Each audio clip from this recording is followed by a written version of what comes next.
بسم اللہ الرحمن الرحیم۔ السلام علیکم۔ جولائی 645 عیسوی کو جب یزید پیدا ہوا تو اس کی ماں میسون کی طلاق ہوئی۔ میسون اپنے بیٹے یزید کو لے کر اپنے قبیلے کلبیہ چلی گئی۔ کلبیہ قبیلہ ابھی نیا مسلمان ہوا تھا، جس وجہ سے ان کے رسم و رواج اور رہن سہن ابھی بالکل عیسائیوں جیسا تھا۔ چنانچہ اسی عیسائیت کے ماحول میں یزید کی پرورش ہوئی۔ یزید بچپن سے ہی بندروں کو پال کر ان سے کھیلا کرتا۔ جب بڑا ہوا تو اس نے شراب پینا، شطرنج اور بے حیائی کے کاموں میں بھرپور حصہ لیا۔ آج کی اس ویڈیو میں ہم یزید کی بدترین اور عبرتناک موت کا ذکر کریں گے۔ پیارے دوستو، انتہائی مخالفت کے باوجود بھی یزید 60 ہجری کو تخت نشین ہو گیا۔ تخت پر بیٹھے ہی یزید نے مدینے کے گورنر عتبہ کو خط لکھا۔ عبداللہ بن زبیر، عبد الرحمن بن ابو بکر، عبداللہ بن عمر اور سیدنا امام حسین سے میری بیعت لی جائے۔ جب ان سب نے یزید کے بیعت کرنے سے انکار کیا تو یزید نے دوسرا خط یہ لکھا کہ نواسۂ رسول سیدنا امام حسین سے زبردستی بیعت لی جائے۔ اس لیے گورنر مدینہ حضرت امام حسین کے پاس آیا۔ اس نے کہا کہ یزید نے مجھے آپ سے زبردستی بیعت لینے کو کہا ہے۔ جب حضرت امام حسین نے دیکھا کہ اگر میں نے یزید کے ہاتھ پر بیعت نہ کی تو مدینہ میں قتل و غارت ہو سکتی ہے، تو آپ وہاں سے ہجرت کر کے مکہ پھر کوفہ کی طرف نکل گئے۔ حضرت امام کے ساتھ آپ کے گھر والے اور کچھ صحابہ کرام بھی موجود تھے، لیکن 18,000 کوفیوں نے حضرت امام حسین کی بیعت توڑ دی، جس کے بعد سے میدان کربلا کا واقعہ پیش آیا تھا۔ میدان کربلا کا واقعہ ہی یزید کا سب سے بڑا گناہ مانا جاتا ہے۔ جب یزید کو پتہ چلا کہ حضرت امام حسین کوفہ کی طرف آ رہے ہیں تو یزید نے عبداللہ بن زیاد جیسے سخت دل گورنر کو کوفہ میں مقرر کر دیا۔ ان کو یزید نے کہا تھا کہ حضرت امام حسین سے بیعت لو، اگر وہ میرے ہاتھ پر بیعت نہیں کرتا تو اس سے جنگ کرو۔ عبداللہ ابن زیاد کے حکم کو مانتے ہوئے شمر اور عمر بن سعد نے کربلا کے میدان میں سیدنا حسین اور ان کے ساتھیوں کو 3 دن تک کچھ کھانے پینے کو نہ دیا۔ ان کو شدید پیاس کا احساس دلا کر ان کو شہید کر دیا گیا۔ میدان کربلا میں شمر جیسے بدبختوں نے ایسا ظلم کیا جس کی مثال تاریخ میں مفسرین لکھتے لکھتے آنسو بہاتے ہیں۔ میدان کربلا میں سیدنا حسین کو شہید کرنے کے بعد ان کی عورتوں کو بھی قید کر لیا گیا، بچوں کو بھی قید کر کے طرح طرح کے ظلم و ستم ڈھائے گئے۔ جب سیدنا حسین کا سر مبارک یزید بدبخت کے سامنے لایا گیا تو اس کمینے نے آپ کے سر مبارک کی بہت ہی توہین کی۔ یزید نے سیدنا حسین کے سر مبارک کو دے کر ایسے ایسے اشعار پڑھے جس کو بیان کرتے ہوئے بعض تاریخ دان یزید کو کافر بھی کہتے ہیں۔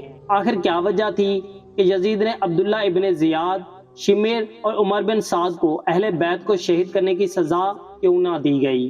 کیوں واقعہ کربلا کے بعد بھی یزید کی موت تک عبداللہ ابن زیاد کوفہ اور بصرہ پر یزید کی طرف سے حکمران رہا؟ ایسے واقعات کے باوجود بھی ابن زیاد جیسا شخص اپنے مسند پر برا جمان رکھنے کی وجہ یزید کے پاس آخر کیا تھی؟ اب 63 ہجری میں مدینے کے لوگ یزید کی بیعت توڑ دیتے ہیں۔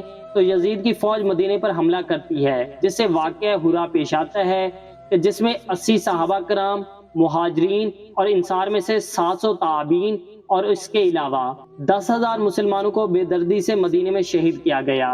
صحیح مسلم میں 3,323، 3,319، 3,339 سے لے کر 3,333 تک یہ 15-20 احادیث ہیں، جن کا لب لباب یہ ہے کہ آپ صلی اللہ علیہ وآلہ وسلم نے فرمایا، جس نے اہل مدینہ کو ڈرایا، اہل مدینہ کو دھمکایا یا مدینہ والوں پر ظلم کیا، اس پر اللہ کی لعنت، اللہ کے فرشتوں کی لعنت اور تمام لعنت کرنے والوں کی لعنت۔ لیکن یہ یہاں پر ہی نہ رکا اور مدینہ کے بعد مکہ پر بھی حملہ کیا گیا اور خانہ کعبہ کی عمارت پر بھی سنگ باری کی گئی۔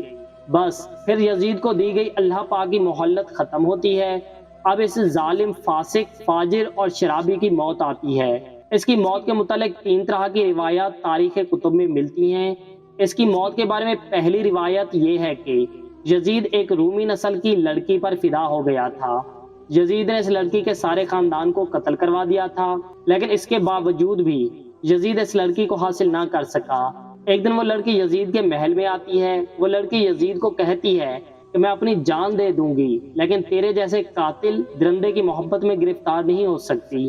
ایک دن لڑکی نے سوچا کہ میں اپنے خاندان والوں کا بدلہ یزید سے لیتی ہوں۔ لڑکی نے یزید کو رنگ رلیاں منانے کے لیے ایک جنگل میں اکیلے بلایا۔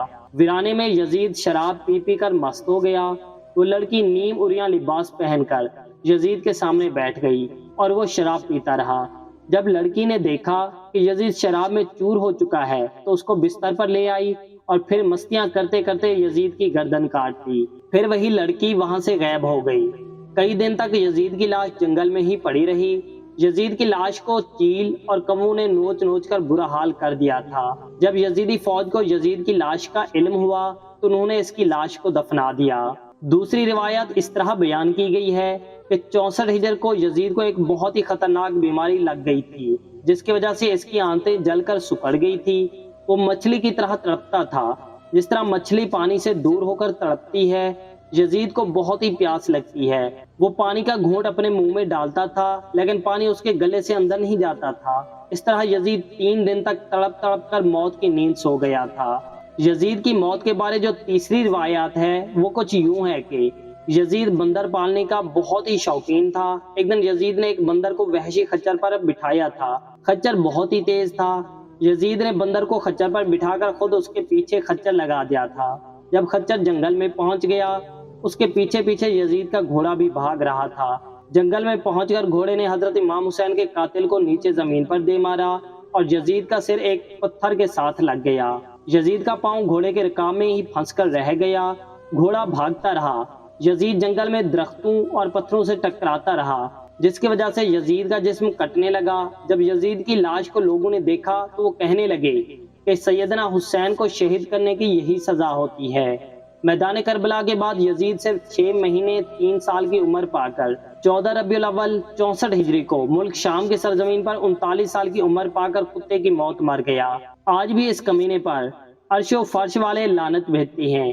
اس کی قبر دمشق میں عبرت کا نشان بنی ہوئی ہے۔ اللہ تعالیٰ سے دعا ہے کہ وہ ہمیں آل محمد صلی اللہ علیہ وآلہ وسلم سے محبت کرنے والا اور آل پاک کی صحیح طریقے سے غلامی کرنے والا بنا دے۔ آمین۔